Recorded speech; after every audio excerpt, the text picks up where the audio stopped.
I am a planner. When my son was 3 years old, I put together basically a 5-year overview of how I expected his education to go. But just a year later, I had to throw that completely out the window because he was flying through courses much faster than I expected. Even the weekly plans that Sunlight is famous for, I can't use. So, is it possible to schedule a gifted kid's education? Yes. Check out these tricks I've learned over the past couple years through trial and error. Hi guys, I'm Kathleen Lewis. I'm a homeschool graduate turned homeschool mom to two. This year I have a rising kindergartner, and I'm going to put that in quotes because he's gifted, and I also am going to start a preschooler. Now, one big thing I have learned with just going through preschool and pre-K with my son so far is that gifted planning has to be flexible. And that was a long road for me to learn. I want to save you guys some heartache. So, tip number one, get a simple planner. I'm not talking about the big honking books that you can do your meal planning, your dentist appointments, your giant book list for the year. That's not going to work for a gifted kid because you need something more flexible and something that you can pivot with mid-year in how you use. So this last year I was experimenting with printables from the Organized Planner, organizedhomeschooler.com. She has a whole bunch of different types of schedules you can print off for free from her, as well as some other great resources. It worked for me, but this year I decided to spring for a bound notebook from schoolnest.com.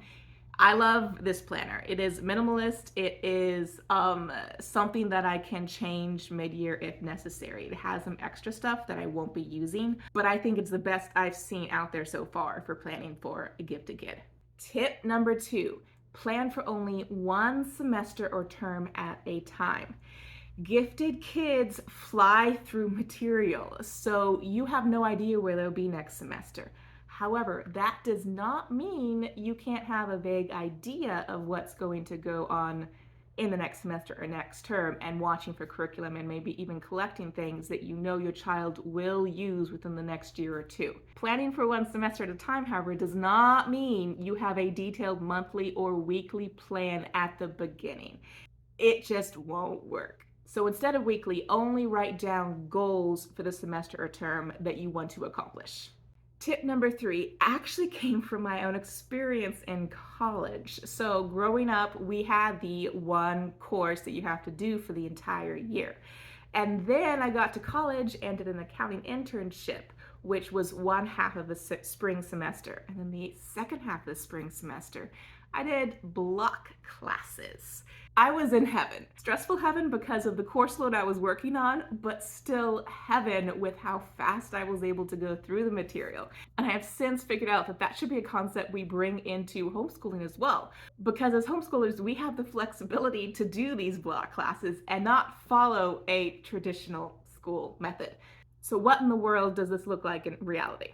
Well, for this semester, we will be doing Sunlight history, early American history.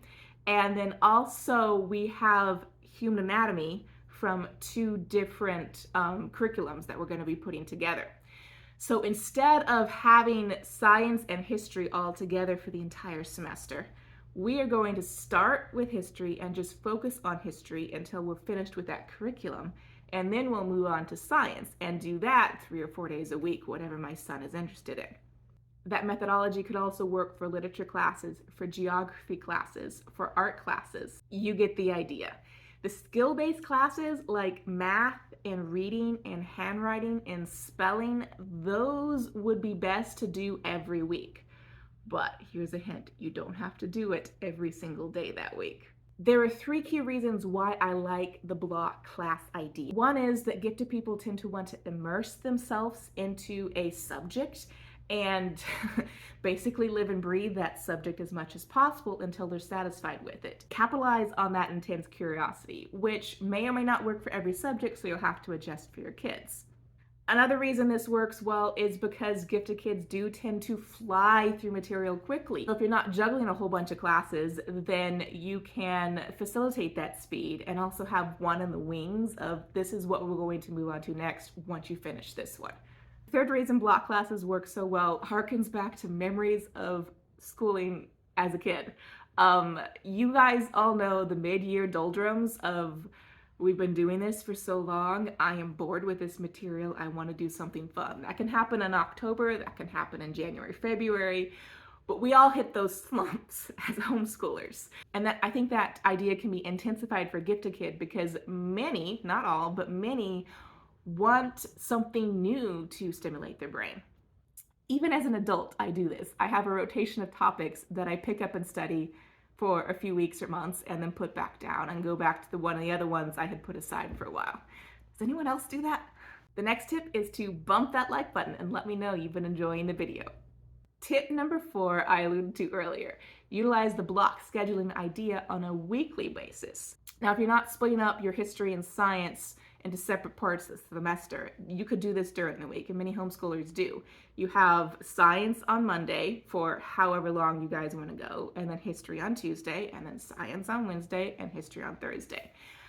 Personally, I think that still complicates my life too much with how much I juggle. So you could even think of it with math only on Tuesday and then math on Wednesday and having them do all the lessons for the week.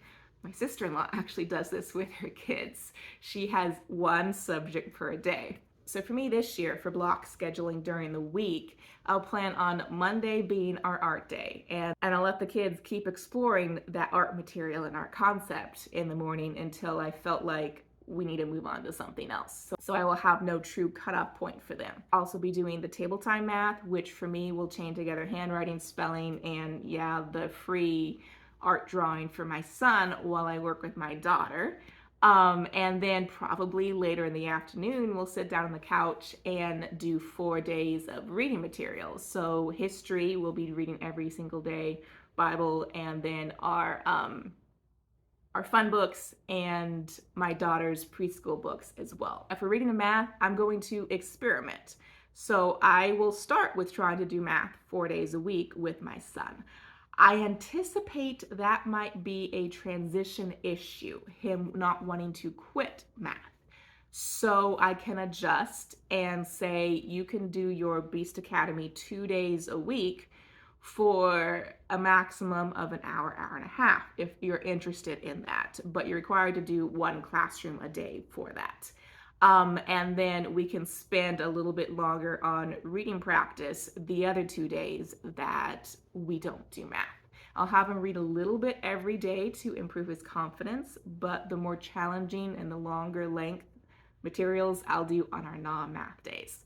Tip number 5 for planning for Gifted Kid is to plan for child-led learning, which some people refer to as unschooling. You'll notice my Fridays, I don't have anything scheduled right now. And that is intentional on my part because I want my son to choose what he wants to learn for the day. If he wants to do more science, if he wants to do more history, if he wants to do more math, if he wants to go into the game cupboard and play games with me for multiple hours, if he wanted to go play with Legos and listen to an audiobook upstairs in the loft, I'll let him do that for a few hours in the morning. With him only being 5 and not ready to read by himself, it'll probably not be as much self-exploratory as older kids can be. But the goal is for the child to have a choice.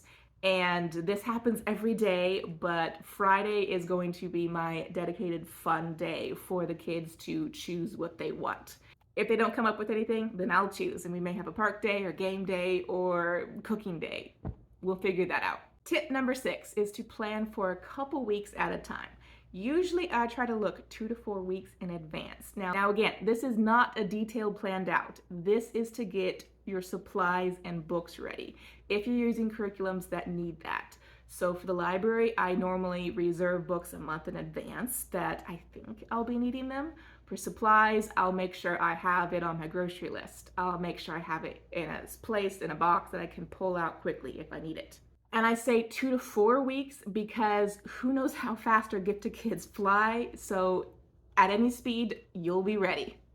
Tip number 7 is to utilize reverse planning. If you're not familiar with that term, it just means to write down what you've actually done for the day instead of saying we've got to do this and making sure you cross it off on your list.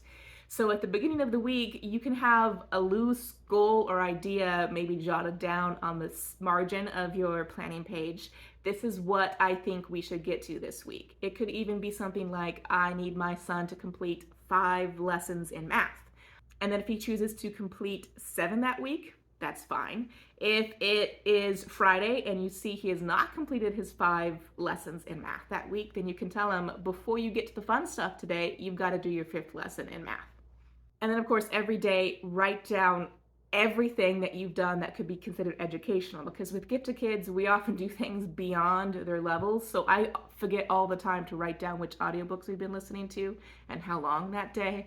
I forget to write down that my sons watch YouTube videos on this science topic. I need to get more in the habit of that, because here in North Carolina, we can be audited for our homeschool records. I'm thankfully not there yet, but this is training for me when I get to that level. This last tip is especially important for gifted kids. Don't forget non-academic goals for their life. We need to teach our gifted kids how to approach life at a balance, because we tend to go breakneck and then burn out as gifted people. So yes, academics are important, but they also need to have a social life and learn those social skills, because it can be harder as a gifted person. And there's reasons for that, which I can share in another video. They also need physical well-being and emotional well-being. So learning how to balance all these aspects of your life is a key thing that we can teach our children as kids and also model for them. So for me this year with my kids, I want to be intentional about trying to meet these other goals. So I have a daily tracker for getting outside at least a little bit in the morning, even when it's hot, or even when it's cold, getting outside for a little bit for a walk. I want to make sure I'm playing more games with my kids and having fun as a family, enjoying each other. So that will be something I track as well. And then third, my husband wants to be intentional about teaching my son more shop skills now as a 5-year-old, learning how to respect the tools and how to use them and eventually use them himself. So that is in our daily tracker as well. I hope this has helped you guys just a little bit. If you've got any questions, drop them down in the comments and I'll meet you there.